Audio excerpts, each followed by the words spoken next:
Shu uch oyoqli maxluqimiz kelishining sababi nima deb o'ylaysizlar? Motorga kelgan. Intriga qilamiz ozginada. Yechilayotganda mana bu ikkita bolt singan. Qalay. Kimda yana shunaqa bo'lgan? Yechib olamiz. Ishni davom ettiramiz.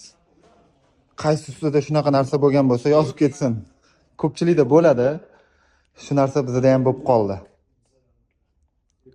Hozir qiladigan ishimiz endi shu sinib qolib ketgan shpilkani chiqazib olish bo'ladi. Kimda qanaqa variantlar bor, yozib ketsin kommentda. Ko'rishinglar mumkin, mana chiqazib olindi. O'sha sinib qolgan. Bunaqa xato qilib o'tirmanglar. Tavsiya berilmaydi. Endi kimlardadir bo'lgan bu narsa, golovkani ko'tarayotganda sinib qolgan holat. Sizlarga ham tavsiya bermaymiz.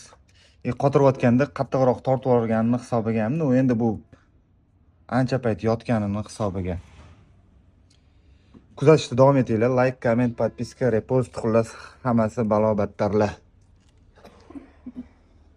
Bu yoqda mana shu maxluqni bir nima qilib tiriltirish kerak. Mana rul qo'ygan. Endi yeganmi, yemaganmi? To'g'risini aytinglar, to'g'risi meni bo'yim bilan baravar pashti. Shuni $150 ga sotyaptilar.